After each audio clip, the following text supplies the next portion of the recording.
Oke, bismillahirrahmanirrahim. Assalamualaikum warahmatullahi wabarakatuh. Selamat pagi, siang, sore, malam, jam berapapun teman-teman membuka channel YouTube ini. Eh, Ya, untuk kesekian kalinya, terima kasih banyak teman-teman yang sudah bersedia berkunjung untuk sama-sama kita belajar dalam sebuah skema kampus online, kampus virtual. Karena serangan corona ini sepertinya susah untuk dihilangkan, dilawan. Kita tinggal hanya perlu melakukan langkah-langkah adaptasi saja. Oke, topik perkuliahan kita pada kesempatan kali ini adalah tentang bagaimana kita meletakkan konsep etika dalam wilayah atau di dalam isu mengenai diskriminasi pekerjaan. Isu ini menjadi menarik untuk kita diskusikan karena kita akan masuk pada wilayah yang merupakan ruang terdalam dari dalam diri manusia, dan itu sifatnya adalah merupakan implikasi dari hak prerogatif Tuhan yang tidak bisa kita otak-atik, karena setiap manusia tidak bisa memilih dia akan lahir seperti apa, di mana, dan dari keluarga yang bagaimana. Itu semua adalah implikasi bawaan yang sifatnya alamiah dan tidak bisa kita hindarkan sama sekali. Mari kita mulai. Etika diskriminasi pekerjaan.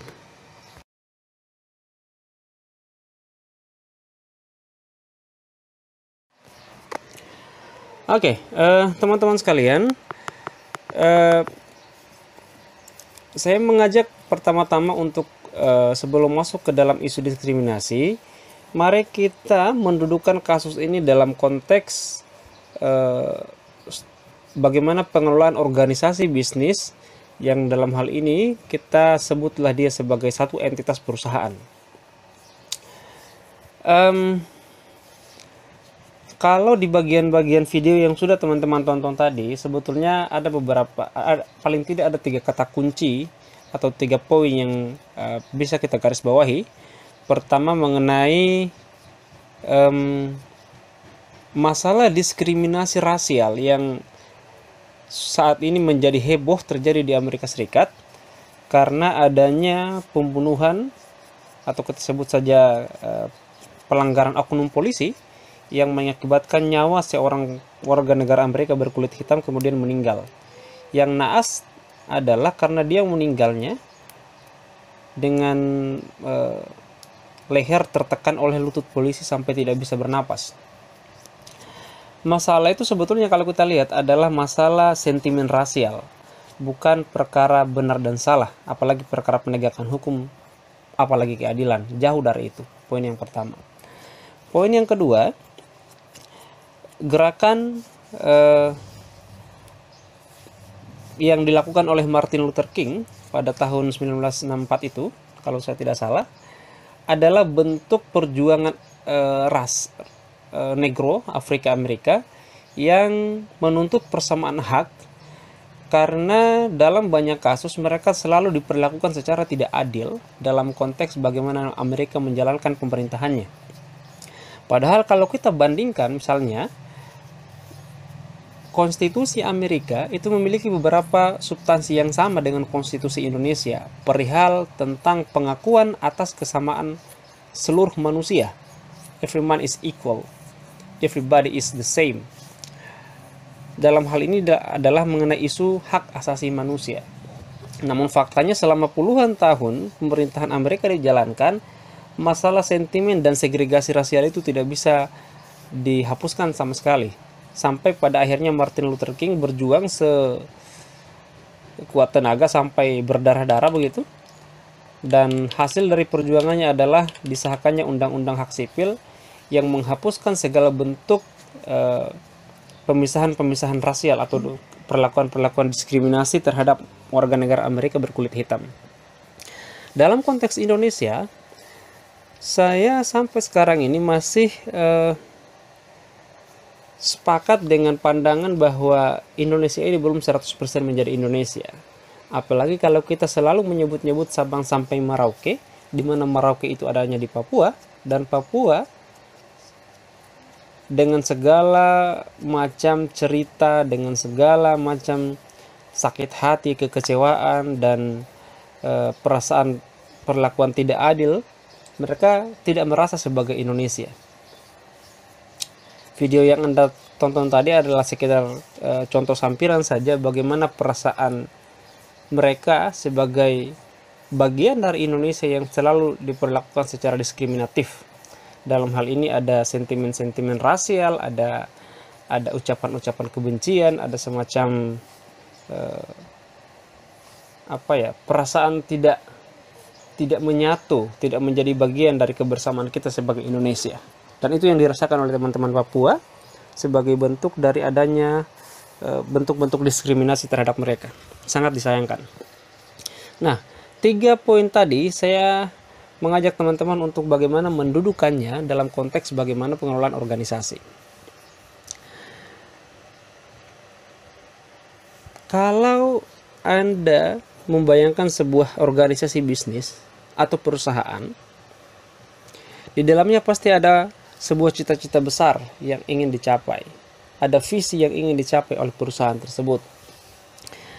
Namun dalam proses upaya pencapaian visi tersebut seringkali terhambat atau tidak mengalami proses yang sebagaimana yang diinginkan karena adanya perbedaan dari karakteristik karyawan. Nah, dalam isu seperti itu, manajer, kalau Anda nanti berposisi sebagai manajer, ya kita bayangkan seperti itu, harus mampu melihat bagaimana perbedaan-perbedaan karakteristik tersebut dalam kerangka mempersatukan arah kegiatan mereka untuk pencapaian tujuan organisasi atau pencapaian visi organisasi. Perbedaan-perbedaan di antara orang, dalam hal ini karyawan ya, di konteks perusahaan, seringkali berujung pada miskomunikasi. Ada pesan dan ada pesan-pesan yang kemudian patah dan tidak bisa tersampaikan dengan baik, yang ujungnya adalah biasanya terjadi kesalahpahaman dan konflik. Kalau kita lihat contoh kasus misalnya yang tadi, bagaimana pola demografis dari pekerja di Amerika Serikat itu menjadi sangat syarat dengan sentimen-sentimen rasial ketika terjadi transisi dan adanya subordinasi antara laki-laki dan perempuan, ada ketidakadilan gender di sana.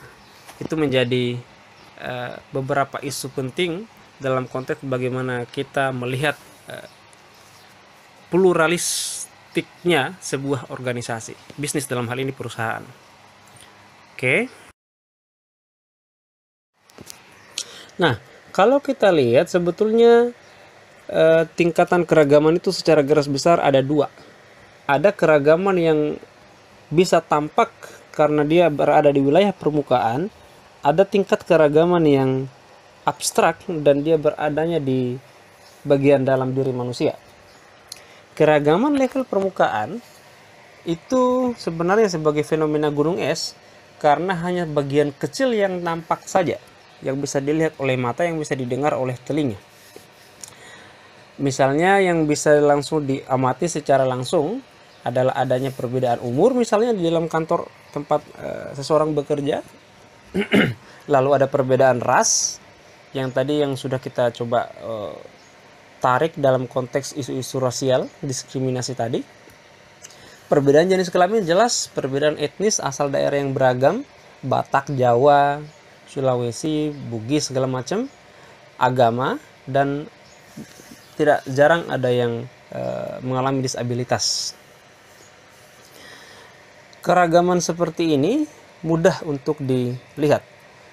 Namun keragaman yang level dalam, deep level diversity, itu menyangkut tentang perbedaan nilai-nilai, perbedaan kepribadian antar individu atau antar kelompok, dan preferensi kerja yang justru lebih penting untuk diperhatikan dalam hal bagaimana agar di dalam sebuah perusahaan tersebut bisa ditemukan kesamaan-kesamaan sehingga proses pencapaian tujuan organisasi tadi bisa tercapai.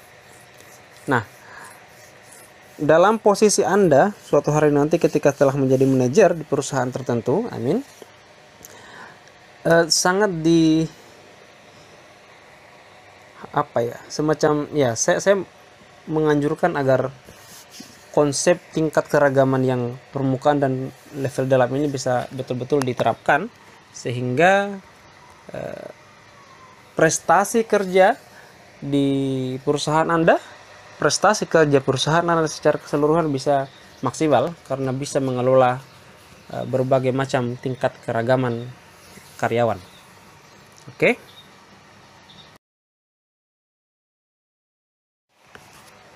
Oke, mari kita masuk ke intisari diskusi. Diskriminasi itu apa sebetulnya?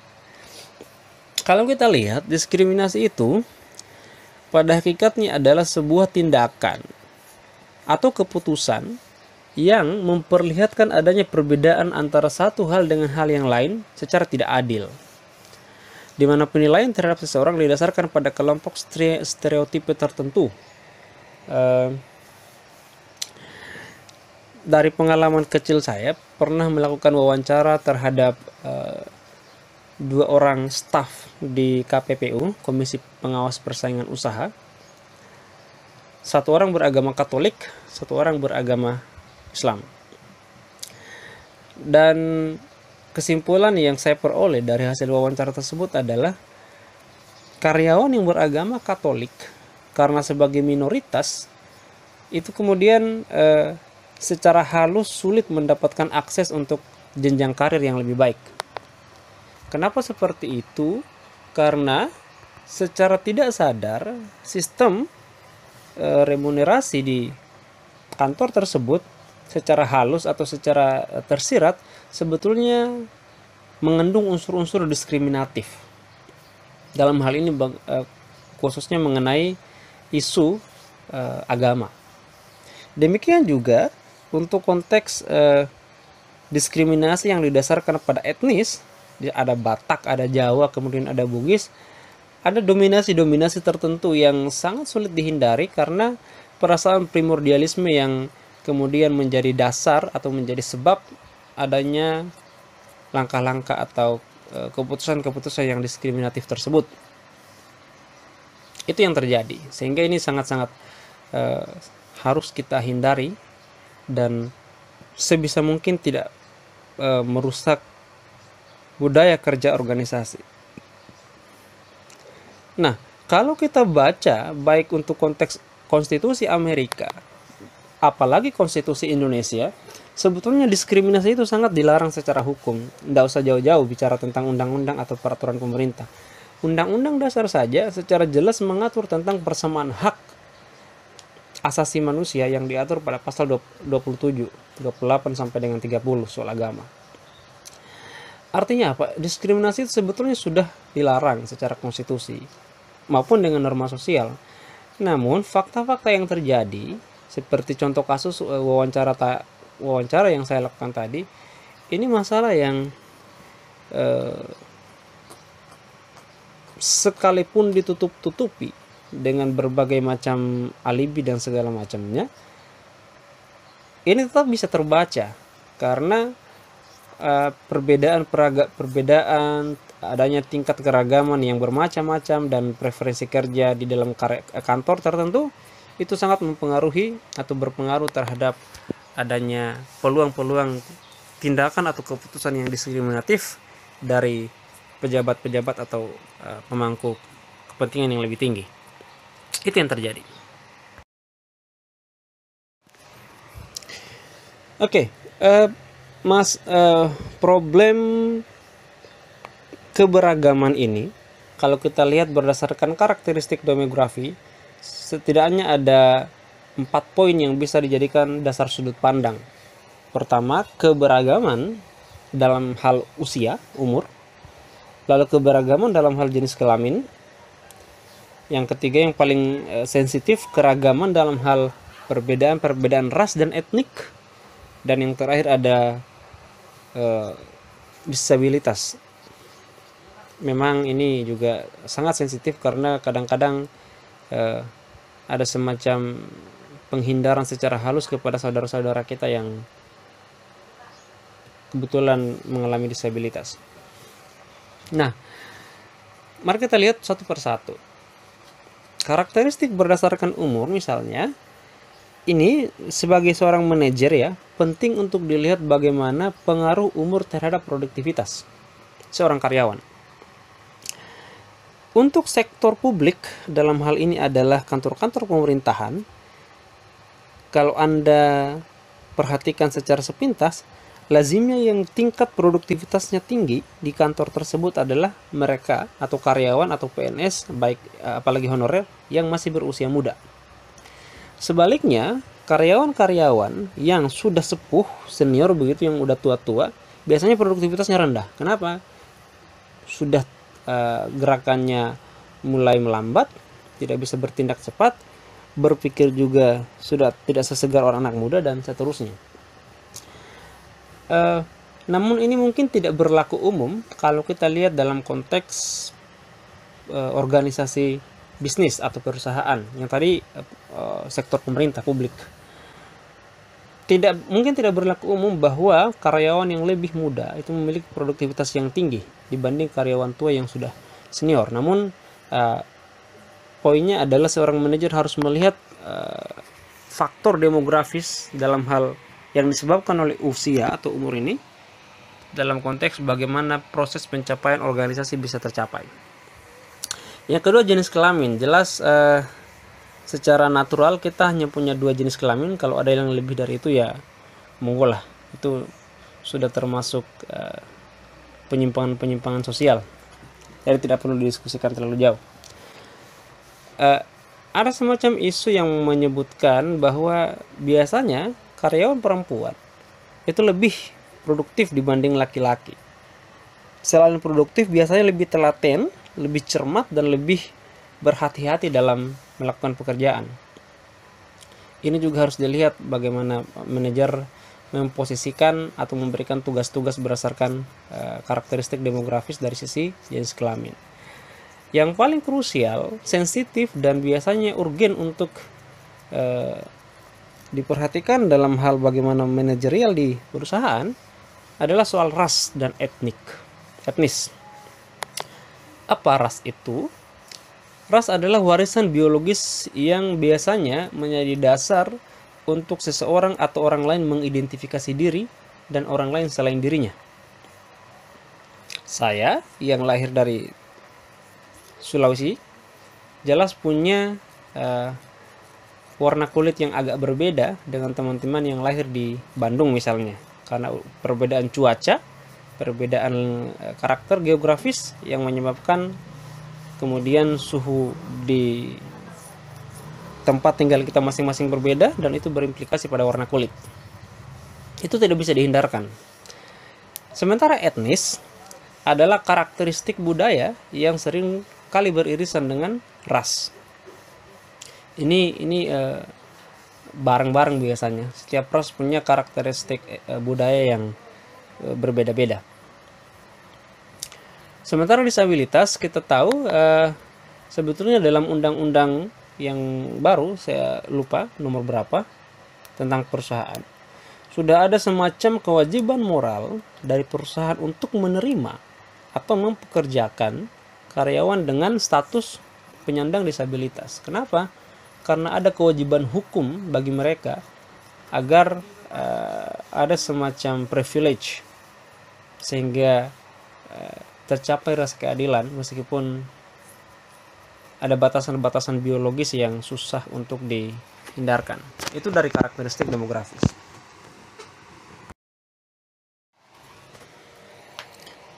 Kalau kita lihat dari sisi bagaimana sifat dari adanya diskriminasi dalam pekerjaan itu, biasanya dia tercermin dari adanya proses pembuatan keputusan yang merugikan pegawai atau calon pegawai. Kenapa dirugikan? Karena ada sudut pandang yang timpang, yang tidak sejajar antara penentuan keputusan perusahaan yang didasarkan pada perbedaan atau keberagaman tadi, baik usia, ras, etnis, jenis kelamin, dan disabilitas. Contoh misalnya, kalau Anda perhatikan informasi tentang lowongan kerja atau job vacancy begitu, biasanya ada yang poin ketiga atau keempat itu bicara soal usia. Berapa usia maksimum calon karyawan yang boleh melamar? Di atas itu artinya tidak boleh melamar. Apa artinya? Itu diskriminasi. Namun dalam konteks ini juga tidak bijak kalau kita langsung melakukan sebuah justifikasi bahwa perusahaan tersebut tidak menghargai atau tidak memberikan ruang bagi orang yang lebih tua atau di atas standar yang mereka tetapkan. Kenapa?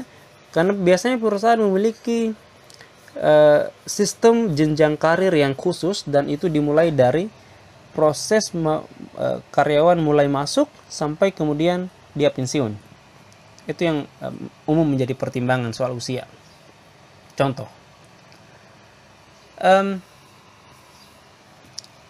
diskriminasi itu ada dua hal yang biasanya mudah untuk dilihat.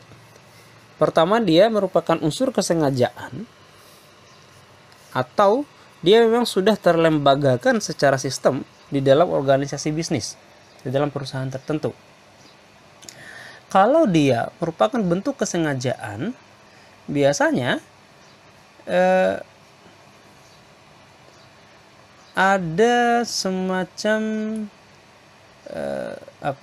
sentimen-sentimen negatif secara halus yang dilakukan oleh katakanlah oknum-oknum tertentu, baik itu karyawan biasa atau yang memiliki jabatan manajerial, yang secara sengaja tidak memberikan ruang yang sama kepada semua karyawan karena dia punya preferensi tersendiri, khususnya kalau misalnya preferensi itu didasarkan pada ras dan etnis.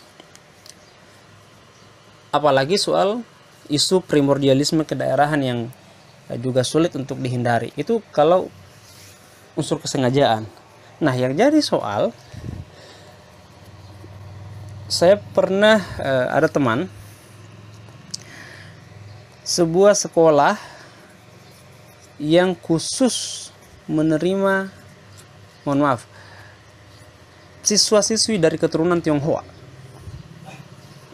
Siswa-siswi dari masyarakat lain yang bukan keturunan Tionghoa tidak diterima di daftar di sekolah itu. Itu yang namanya itu yang disebut dengan diskriminasi yang sudah terlembagakan, terinstitusionalisasikan. Karena sudah jelas tadi ada bentuk diskriminasi yang secara khusus didasarkan pada keturunan atau etnis atau ras. Dan itu juga adalah bentuk diskriminasi yang sebetulnya sangat disayangkan. Oke.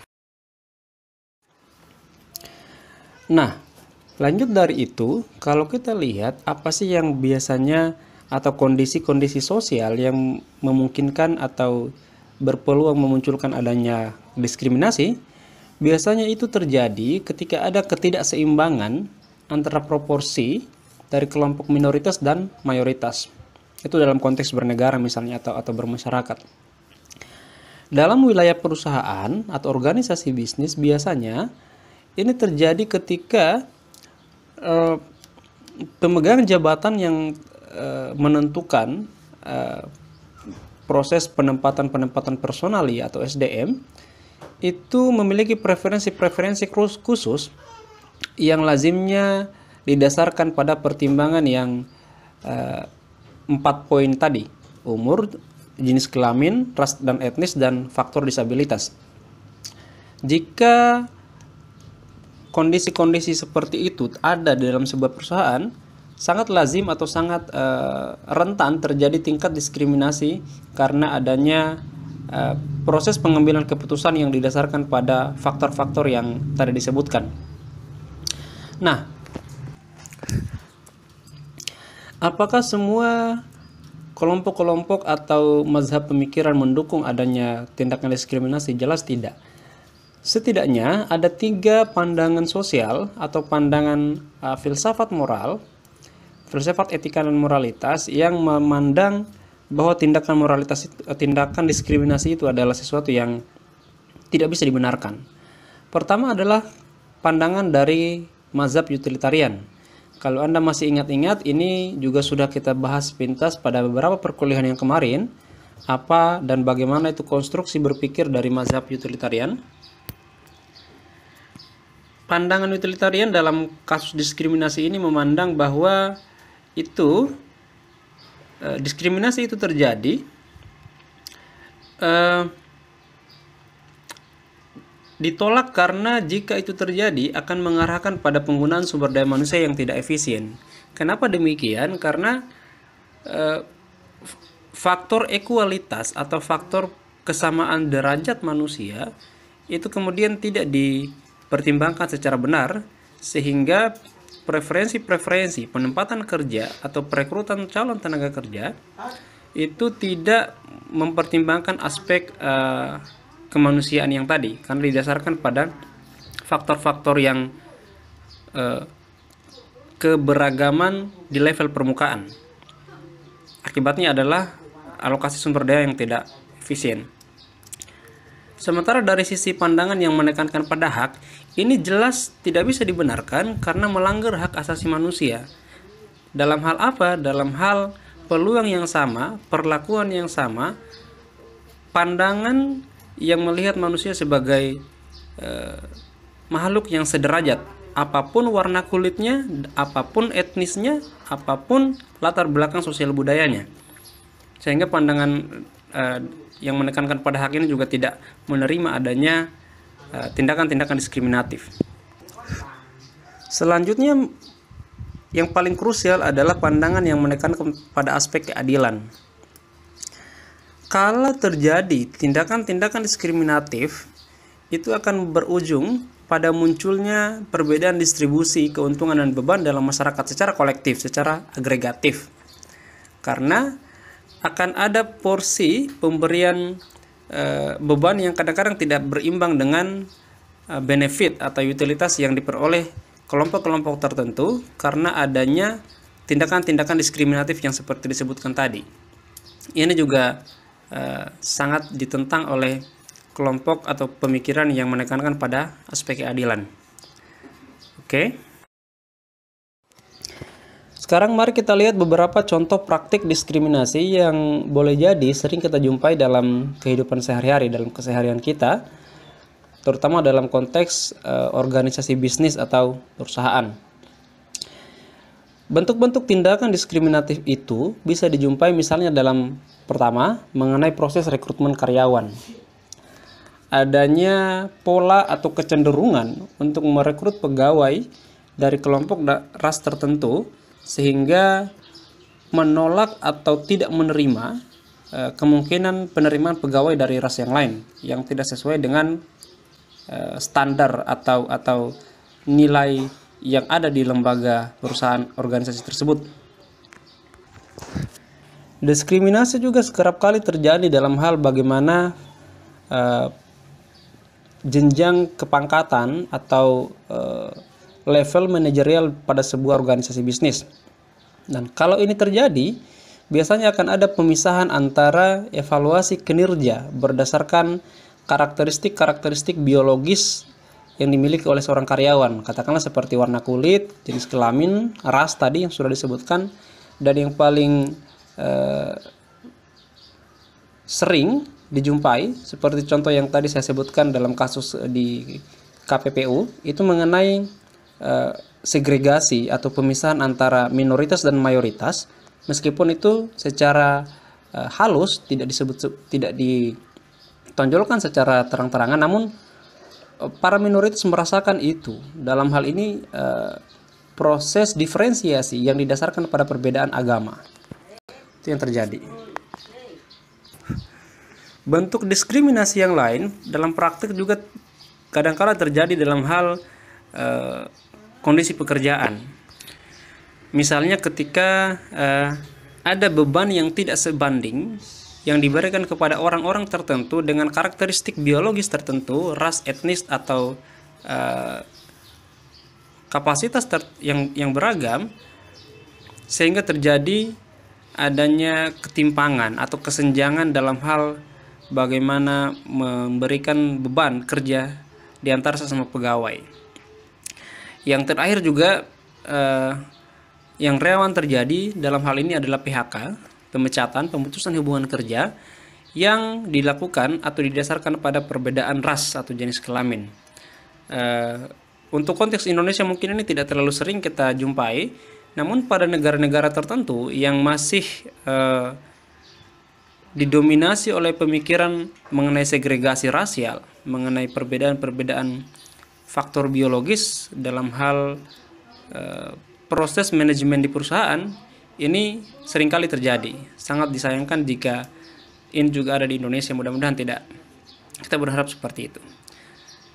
Itu beberapa praktik diskriminasi yang didasarkan pada keragaman di level permukaan. Mudah-mudahan bisa disimak.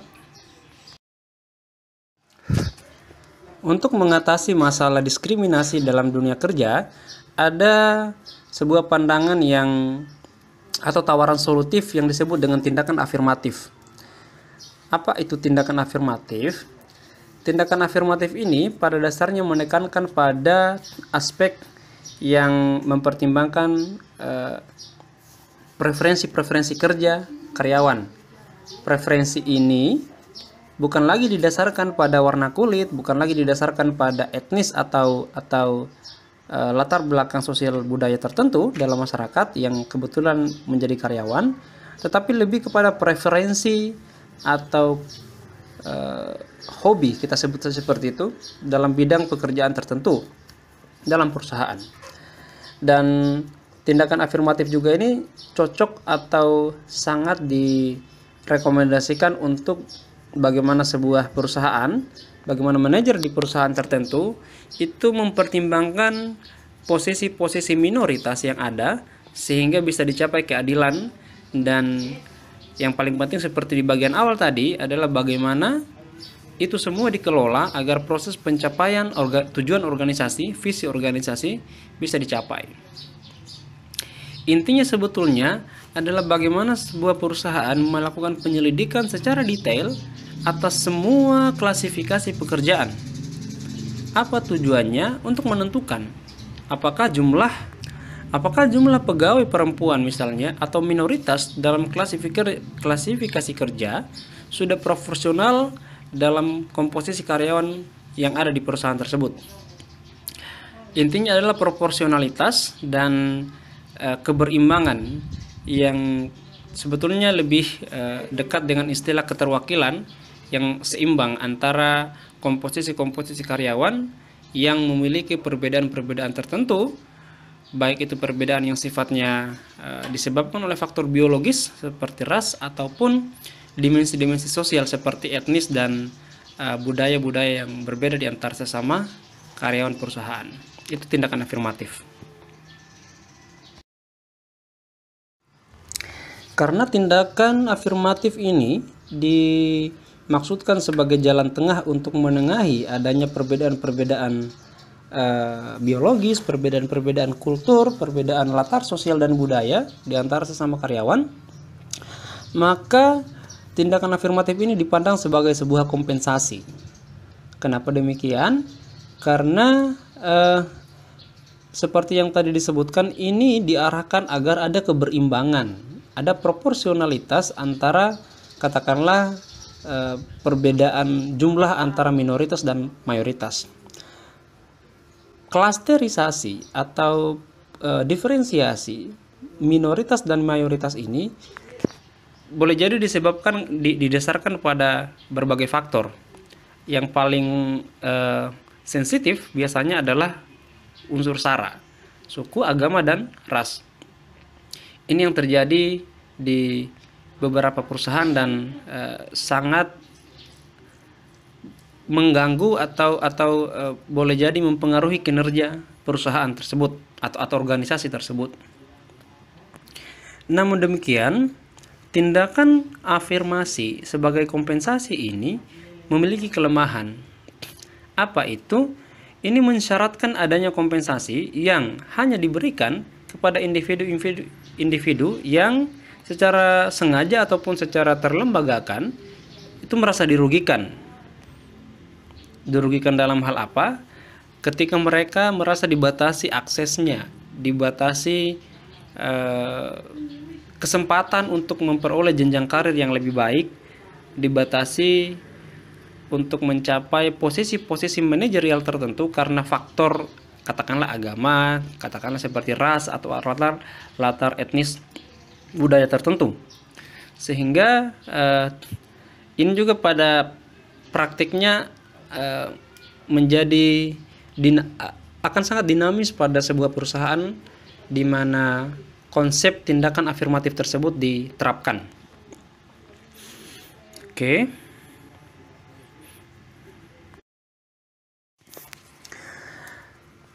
Namun demikian, yang paling penting menjadi penekanan adalah bahwa tindakan afirmatif ini dimaksudkan sebagai instrumen sosial. Kenapa disebut instrumen sosial? Karena program afirmatif ini adalah cara yang secara moral sah untuk mencapai tujuan keadilan. Definisi keadilan saya kira kita sudah clear. Ada beberapa pandangan-pandangan ideologis yang beragam dan masing-masing memiliki kriteria, memiliki karakteristik tertentu bagaimana definisi tentang keadilan itu bisa dicapai. Nah, pada praktiknya baik di negara-negara maju maupun di negara-negara berkembang, tindakan afirmatif ini tidak selalu mencapai keberhasilan. Keberhasilan dalam arti tujuan keadilan secara moral tadi bisa tercapai. Kadang-kala juga terjadi kegagalan karena ini sangat tergantung pada dukungan yang diberikan oleh perusahaan secara internal pada kebutuhan untuk mencapai penerimaan kolektif seluruh karyawan mengenai adanya keberagaman yang kadang-kadang didasarkan pada faktor rasial atau gender dalam susunan tenaga kerja di perusahaan. Apa artinya? Kalau misalnya memang secara kultural perusahaan tertentu itu memiliki semacam budaya internal atau nilai-nilai internal yang memang secara khusus tidak memiliki atau tidak mengandung atau tidak memungkinkan adanya dukungan terhadap tindakan afirmatif ini, maka yang terjadi tentu adalah kegagalan atau sulitnya menghilangkan praktik-praktik diskriminatif karena memang secara internal tata nilai yang ada di dalam perusahaan itu tidak memungkinkan untuk mengarah ke sana. Nah, untuk analisis lebih dalam ini perlu tentu kita hadirkan dengan contoh-contoh kasus. Namun pada kesempatan ini saya tidak akan masuk terlalu jauh ke sana.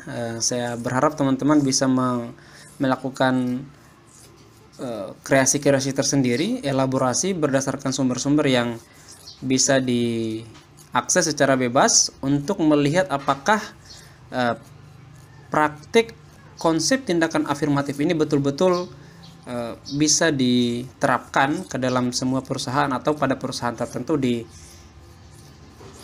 dunia kerja. Dalam konteks ini kita bisa lihat contoh-contoh di Indonesia agar lebih mudah.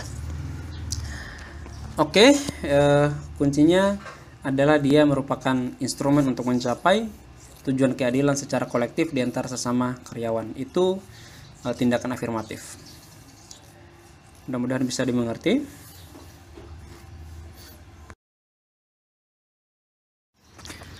Oke, teman-teman, saya kira cukup untuk perkuliahan kita pada kesempatan kali ini. Seperti biasa, kalau ada informasi keilmuan yang sekiranya bermanfaat buat Anda, bisa menunjang aktivitas perkuliahan Anda, atau ada tambahan wawasan yang bisa dipetik dari kuliah online ini, dengan segala hormat saya mohon keikhlasannya untuk klik like dan subscribe. Mudah-mudahan dengan dukungan teman-teman semua, channel kuliah online yang saya sajikan pada channel konten YouTube ini bisa bermanfaat bagi banyak orang. Dan kalau ada hal-hal yang sekiranya kurang, mohon dikomentari, posting di kolom komentar agar kita bisa berdiskusi lebih jauh. Dan yang paling penting tentu saya ucapkan terima kasih atas perhatian teman-teman semua. Cukup, tetap jaga kesehatan, jangan sampai kita menjadi korban-korban serangan dari virus corona. Terima kasih. Assalamualaikum warahmatullahi wabarakatuh. Shalom, selamat siang, Om Swastiastu, dan selamat beristirahat. See you. Oh ya, rangkuman jangan lupa posting di forum.